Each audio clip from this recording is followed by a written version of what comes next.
Hey guys, it's Connor here, and today I want to talk to you about how I went from literally not being able to run for 30 seconds without falling on the floor, gasping for breath, absolutely dying, to the point where the weekend just gone, I ran my very first 5k park run event. It felt incredible. Now, for those of you that aren't aware what I'm trying to do here, I've lost over 50 pounds in the past 6 months through cardio training, weight training and diet control. And I'm on a weight loss journey and hoping to take you guys with me so that you can achieve your weight loss goals too.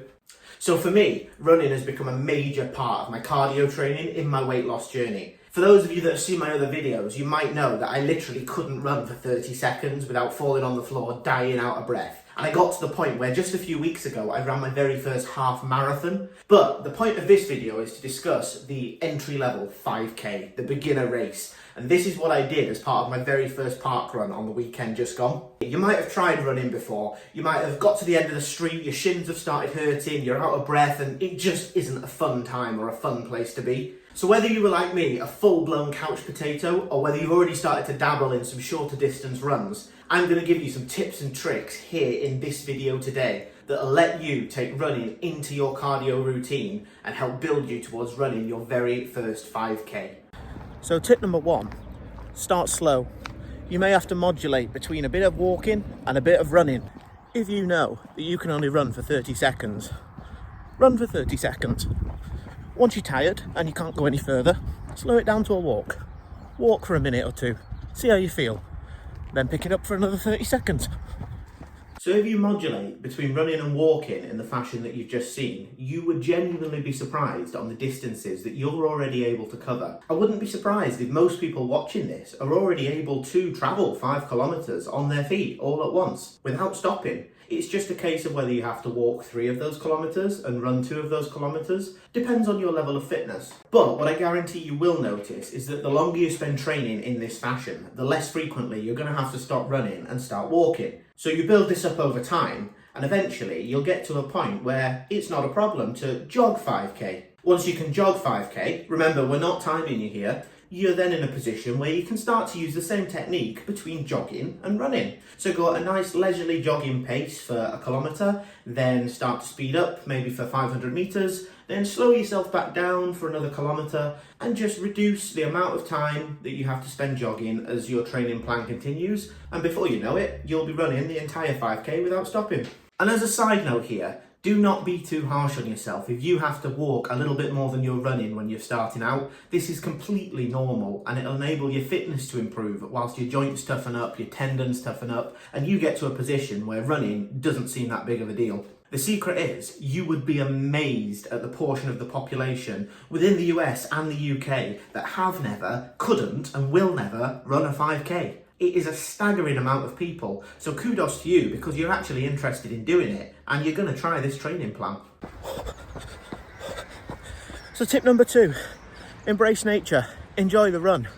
Try and get out somewhere a little bit interesting, out of your usual comfort zone. It really helps clear the mind and keep you motivated when you have somewhere as beautiful as this to go out for your local jog. Now I get it, when you're starting out, embracing it might be difficult if you're tired and you're in pain, but it does get so much easier. And you will get to a point over time where you actively look forward to going out for a run because it clears your mind and gives you an opportunity to get amongst all of this.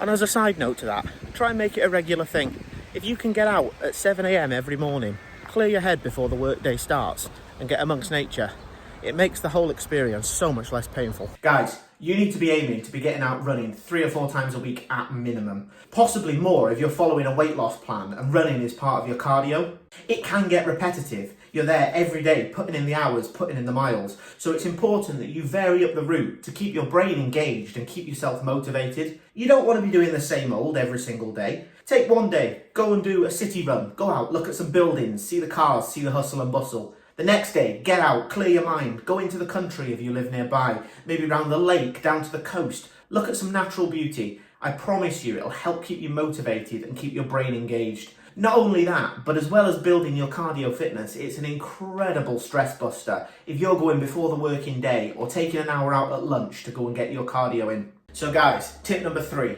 listen to your body.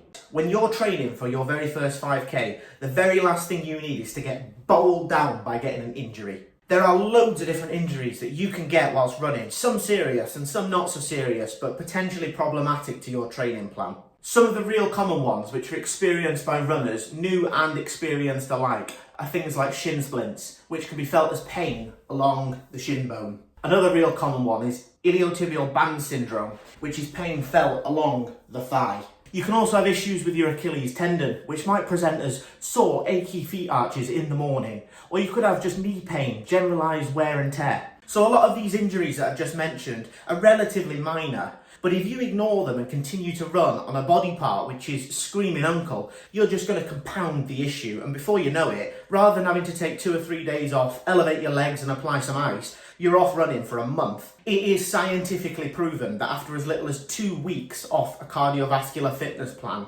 your fitness starts to decline, and it makes it so much harder when you eventually manage to get back into doing your daily running routine. So tip number 4 is make sure you're prepared for the run. So what do I mean by prepared? Well, number 1, the right gear. So on a number of odd occasions, I have seen people going out running wearing things like a pair of jeans or going out running in big boots or that kind of thing. It makes absolutely no sense, especially if you're a little bit bigger. It's not going to help you in any way whatsoever. You want to make sure that you've got at least one good set of running gear. Now, you may want to think about having more than one because you have to factor in and remember that you're going to have to launder that gear, keep it clean and fresh for when you want to wear it. But a good set of running gear should consist of a really good set of running trainers. Now, they don't have to be expensive, they don't have to be professional ones, but you need to make sure that you've got a solid pair of running trainers which fit nicely and give you good support when you hit the pavement. If you're on a relatively modest budget, I found that brands like Under Armour do some really good ones, which give you good support in the arch and the heel. If you do have a slightly bigger budget, you could treat yourself. Go out, get some really nice Nike ones, but just make sure they're a good fit and they are comfortable. Having a really well-fitting pair of running shoes will help reduce any risk of injury and make you a faster runner, so it's a really good investment. Now, you're also going to want to think about something to wear on your bottom half. So that could be shorts, it could be gym wear trousers, it could be joggers. A lot of this is down to personal preference, but you also need to think about the climate that you live in. So if you live somewhere that's warm, shorts might be better. Here in the UK, where I live, it's bloody freezing for most of the year. So I've always preferred a full-length gym trouser. You need to wear these because they're nice and loose, so they'll try and stop you chafing, anything like that whilst you're running. A lot of them are also sweat wicking too, so if you're a bloke like me, we want to avoid getting sweaty balls and things like that. It keeps it all nice and fresh down there, let's just leave it at that. And the third thing you want to consider is probably the least important bit of what you're going to wear running, but it's your top half. Now, if your budget doesn't stretch to it, you've already bought trainers and trousers, you can just wear any old t-shirt that you want. But if you can stretch to it and afford it, a proper piece of gym wear, which is sweat wicking, lets nice cool air through so you don't get too hot, and more importantly is quite tight to your trunk, is really beneficial. The reason for this is that if you're like me, you were probably carrying a little bit more weight than you probably should have done. One of the nice things about real tight gym wear is that it does squish everything down, because trust me, when you start running and you start getting a bit faster, if you're a lady or you're a bigger man, you may well know you do have things that bounce around, you do get chafy nipples, and it is quite uncomfortable. So the tighter it is, the better. So do I need any other bits of kit alongside what I'm going to wear? Well, this is optional, but I would if I were you and you can afford it. So first thing, headphones. It's great when you're out running, you can put on a perfect playlist that you've made yourself, banging tunes, keeps you motivated, keeps you running. So I will never go out for a run without my headphones. Some people might prefer to listen to what's going on around them, they might not want music, you could have an audio book if that's your scene, but headphones, absolutely a winner. So the other one I would recommend, and this one is entirely optional, but personally I won't run without it, is some sort of fitness tracker. Now, I use Apple Watch, but you can use a Samsung watch, you can use a Garmin, you can use any generic watch that you want to. The reason these are really good when you go out for a run is because they record literally everything. So it'll tell you your heart rate, how far you've run, your average kilometre pace, time that you've run. Some of them will even give you a reading of your estimated fitness levels when you complete your run. Now, not only is this great information to have whilst you're actually doing the run, but it also, I find, really helps keep you motivated when you can see things like your distance and your pace, your fitness levels increasing over time. Because you can look back to where you were when you started and you can go, God, I have done a massive improvement in that time. So guys, tip number 5 and the final tip I've got to give you today. And the tip is stay accountable. Now what do I mean by that? Well, running's a solo exercise, it's not a team sport. So what does that mean? Well, it does mean that if you skip a day, no one's gonna know, no one's gonna care, except for you. You will know that you skipped that day. You won't get any gains in fitness, you won't make any gains towards your weight loss goals. So you need to make sure that you hold yourself accountable. For some people, if you can afford it, it might be beneficial to reach out and see if you can get somebody who will act as a personal trainer. If that's not within budget, speak to someone like me, drop a message down below and we'll hold each other accountable for our fitness journey. It could also be beneficial if you have any friends who are into fitness or they already run. Get in contact with them, see if they'll go out for a run with you and keep you accountable, or see if there's any local running clubs in your area that you could get involved with. A lot of them do have experienced runners as members, but they will open their doors to beginners who want to get into the sport. The other way that you can do it is by signing yourself up to some future running event, which you might not be fit enough to do just yet, but it's far enough in the future that you give yourself enough time to prepare for that event. Now that could be anything from a 5k park run, it could be something a little bit more adventurous like a 10k if it's far enough in the future, but you need something to work towards. Now listen, I know the idea of joining a running event might be scary, but like I said to you at the start of this video, I actually did my very first 5k park run just the other weekend. So I just want to spend a few minutes just to show you a little clip of how it actually went, because it really wasn't anything like as scary or as intimidating as I was thinking. So the truth is, even as someone who 6 months ago couldn't run for 30 seconds and weighed over 20 stone, when I went to my first park run this weekend, I was terrified. But in actual fact, I came well into the top half of the pack. So not to knock anybody down at all, but parkrun isn't a competitive race, it's a time trial against yourself. So a lot of the competitors are going to be in the same boat that you might be. They might not be established runners, they might be a bit bigger, they might be a bit older. Sure, there are people there that can run it very, very quick, but a lot of the people can't. And if you can achieve a 5k time of around 30 minutes, which isn't too big a stretch with the suitable amount of training,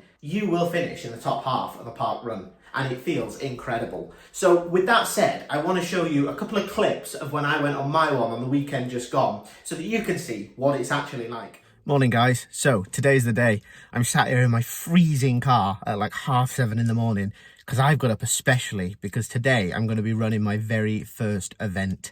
Now, it's only a 5 km park run, so I've run way further in the past, but I'm still pretty nervous.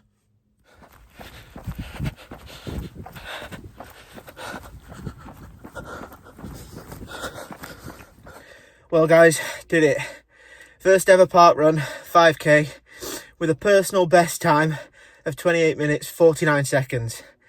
It's incredible how following other runners speeds you up, because as much as it's not a race, it's a time trial, you just don't want to finish last. I am absolutely buzzing with that. Considering 6 months ago, I couldn't even run for 60 seconds.